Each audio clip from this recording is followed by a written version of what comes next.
there's a really kind of open, honest style that you have, which is really quite kind of refreshing, I think, as a cartoonist, because often cartoonists, they use sort of satire and kind of sarcasm and hyperbole and often these kinds of like larger than life types of tools to kind of throw in and to make us laugh or make us cry in a certain way. But you've got this wonderful way of being quite factual and quite sort of almost journalistic. You used the word now in the way that you tell a story, right?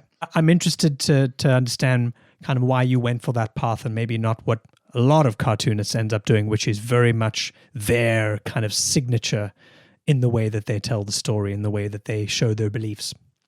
Yeah, well, especially in the comics with black people interacting with police, coming from as a white guy from Dublin, I felt like I could basically put down the facts and use it as an awareness tool, but becoming too putting myself into it too much would be inappropriate.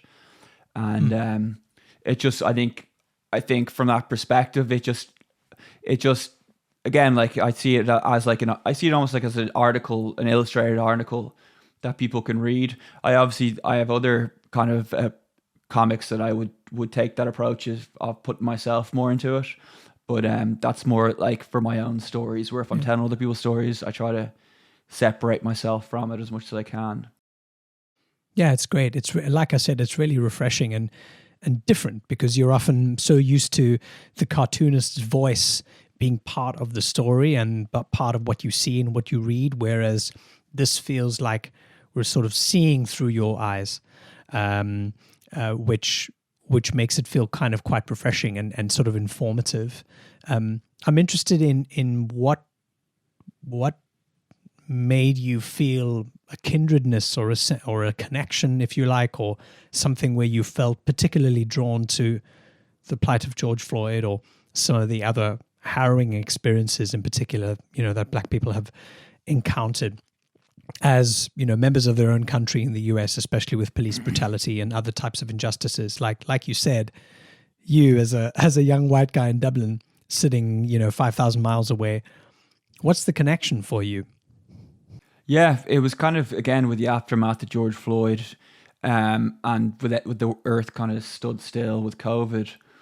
Again, like it just started with me trying to educate myself and to use this new kind of language I'd learned with comics. And then when I realized that like it wasn't just me benefiting and learning from them, but like it ended up being like thousands and thousands of people, maybe even in the millions, I was like, now I have this platform, I have a responsibility, or I have the ability to kind of inform people or raise awareness or like kind of restart battles for justice for a lot of people. And it was like such an enriching experience as well, to feel like I was using my art, which I love, but I was being useful. That was one thing that just felt really powerful to me, like conversing with families of victims and them reaching out to me and saying like, oh, thanks for telling my loved one's story. It just, wow. I feel like it was doing good.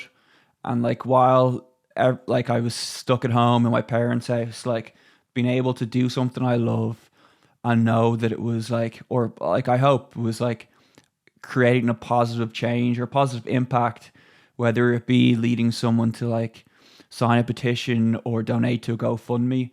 It was just so fulfilling to feel like I was helping people and through a medium that I loved. So that kind of was what spurred me to keep going, and I still do it to this day. Like, and I hopefully will be doing it for a lot longer as well.